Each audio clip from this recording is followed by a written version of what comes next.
Hi guys, this is Donna and welcome to my channel. Today the thing that we're going to be discussing about is 5 things that you have to know before starting to learn English or before your English learning journey. The first thing that we're going to be discussing about is grammar is not everything. So because I live in a country where English is basically the second language, the thing that I noticed is that they get very tensed about the grammar part of learning English. But it's not really that important. I'm not trying to say that grammar is not important. Grammar is very important, especially if at one point you want to write or read in English. But all I'm trying to say is that it's not the first thing that you have to approach while learning English, because English is not only about grammar. The first thing that you have to think about while learning English is actually understanding the language, actually knowing about that language. After knowing about that language, you can, focus on listening to people talking in English. You can read books and all of that. If you're not introduced with the alphabets, if you're not introduced with the wording system, it's fine. You can just listen people talking in English. That way you will understand the basic words, the basic phrases that people generally use on a regular basis. Knowing the words and knowing the phrases will actually make the grammar learning part very easy for you. But if you just hop onto the grammatical part at the beginning, you will feel everything very complicated, and it's totally normal. I have been living in Bangladesh for almost 8 to 9 years, and I studied in this country. My education, all of it was in this country, and still I struggle with grammar. I just don't struggle, I'm just bad at it. I'm literally bad at Bangla, but I can communicate fine. And people around me, they always say to me that your speaking is really good, and no one really can say that it's my second language, sorry, it's my third language, or something that I learned after coming here, because I didn't really focus on the grammatical part. I was focusing on what kind of words people are using, what kind of sentence people are using, what are the structures, and what are the phrases. Once you know all about that, you can focus on reading books in English. By reading the books in English, you will know more about the sentence structure. You will understand, the word placements, the tense, and all of it, and it will give you a basic knowledge about the grammar. Second thing that I'm going to be talking about is formal and informal talking, and the difference between formal and informal talking. So it's very important to understand the difference between formal and informal talking. So majority of us, or at least from my point of view, a good amount of people are learning English from movies and series and all of this digital content and everything. And to be honest, the words and the sentence that we use in this digital content is not really ideal in the workplace or even your university or school or college. It's not really the ideal, and you have to be very conscious about the words that you are using in a professional place. So it's really important that you understand the difference between the formal and the informal words and sentence and phrases, so that you can have a good life in your workplace or your school, college, anywhere. To be honest, we don't really use very good words in this digital contents and all of this. That.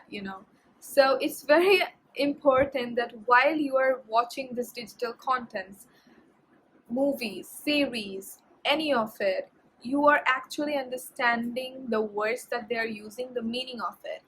Because if you don't do so, and if you god forbid, use it in a professional space or in front of your professor or anyone like that, it's not going to be a good situation. It's going to be a very messy situation, and I have seen my friends do it. Just don't make me talk about that situation anymore. All I'm trying to say is that keep this in mind. It's totally fine for you to learn English, via this all digital content at the beginning, because it's easier this way and it's very effective. But once you are able to talk in English and you understand English, you know the words and the phrases that they use on a regular basis, try to move on to formal content on the internet. You can watch news. They generally use very good language. That's something my parents always advised me. They always told me that if you want to learn a language, try to watch news in that language. So that really helps and to learn the formal language. And also one thing that you can do is read books about formal English. There are tons of books that explains formal English, the words, the etiquette, and all of that. You can go for it. It's not bad to have a little bit more knowledge about language, especially when you want to use the language in a professional space. So I hope this will help you, and be careful. The third thing that we're going to be talking about is communication is the key. Now, this is the most important part. So, many of us are trying to learn English. There's a good amount of people who are trying to learn English, especially people who are from a country where English is the second language. So, growing up, they don't learn English, and afterwards, they have to learn English. So, one thing about this is that we generally try to learn English, by watching movies and series and all of the digital content. They really help a lot to learn a language. But it's really important that you keep in mind, only listening is not really enough. It's very important for you to communicate in English, and generally we are learning English to have a better communication skill with people. In our workplace, anywhere, we need English. So it's very important that you keep in mind that I have to talk one day in English, and I'm learning English because of it. I want to speak in English. So it's very important that you actually speak with people to learn how to speak. And there is no any alternative way for it. You have to speak English in order to be good at speaking, and also to understand what people are saying. No matter how much movies you watch, no matter how much books you read, it can help you at a certain level. But above that, if you want to be really good at it, you have to actually communicate. Communication is the key. No matter what you do, if you don't communicate, you can't be able to be good at speaking. So there are different ways you can practice communication.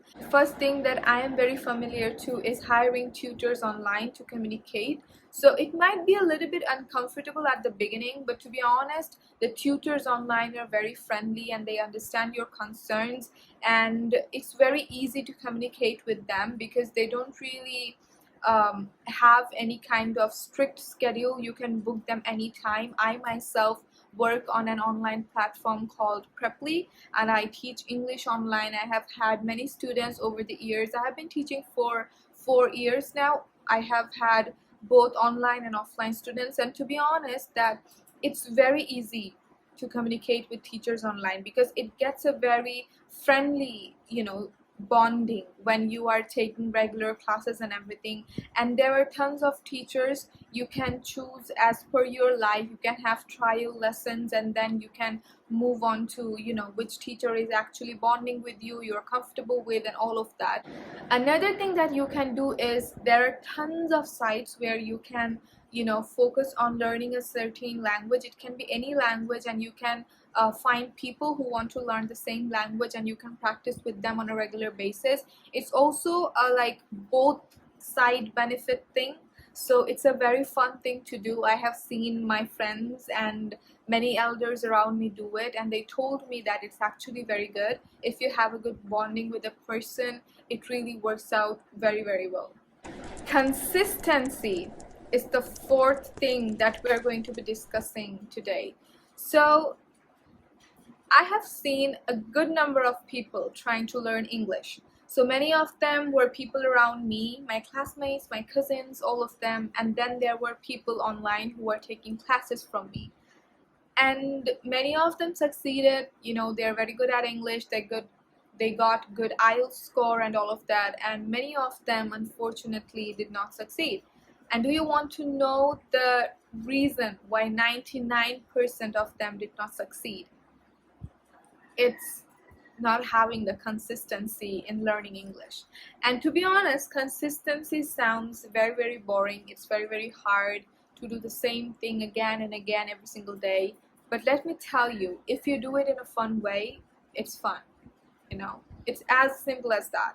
It doesn't have to be very boring. You have to make it fun so that you are very interested to do it every single day. So you have to focus on consistency, or else no matter what advice I give you, no matter what advice you follow, you're never going to be successful in learning English. So it's very important that you have a consistent routine. I have students who are taking classes regularly, and they generally finish, the sessions after a good amount of time, like after a short time, like after 2 months, 3 months, 6 months. But then I have students who take classes on a weekly basis. They're having one class or two class every single week. And on the next week, when I'm taking their classes, I have to start all over again from the beginning, because other than me, they don't really practice English with anyone. So because they're not practicing English with anyone, whatever I taught them, they're forgetting it in that 7 days or 6 days span of time. So I have to start from the beginning all over again. And although they try their best, but they're trying for that one day only, and they're not practicing with anyone. So no matter what they do, they're going to, be in that loop of starting again and again from the beginning. The people who are not consistent, they're not really having that growth. So no matter what you do, if you're not consistent, there is nothing anyone can help you with.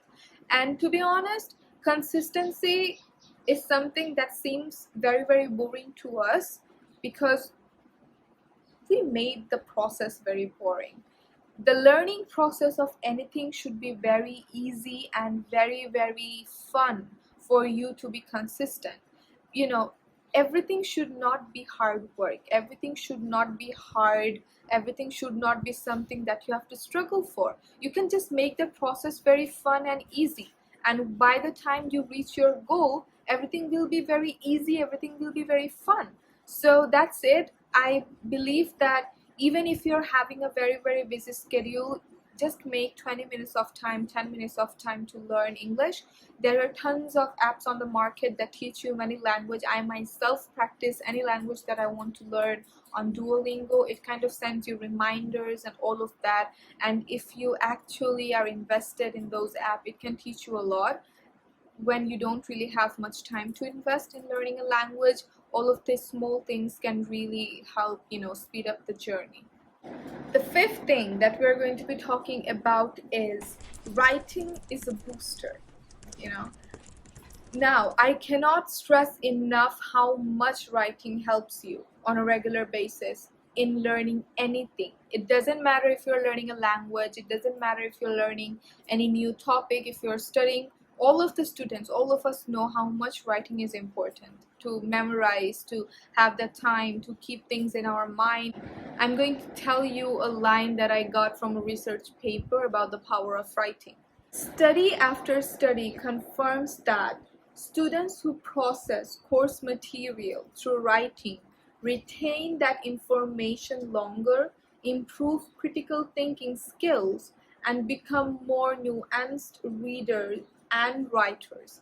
I don't know whether I pronounced the nuanced part right, but I know you are understanding what I'm trying to say. In the case of my students, I generally give them a certain topic to write on. It can be environment, it can be global warming, it can be their daily life, their hobby, and all of that. But if you feel like, I don't want to have a teacher, I don't want to have a guide or anything like that, as a small step, you can start journaling in English. So journaling is very, very good for your mental health. It's something that I do on a regular basis, and I also advise you to do journaling on a regular basis. It can help you with in many ways. But if you start journaling in English, you are journaling in English for every single day, 10 to 15 minutes, and it will really help you a lot. It will actually get you started.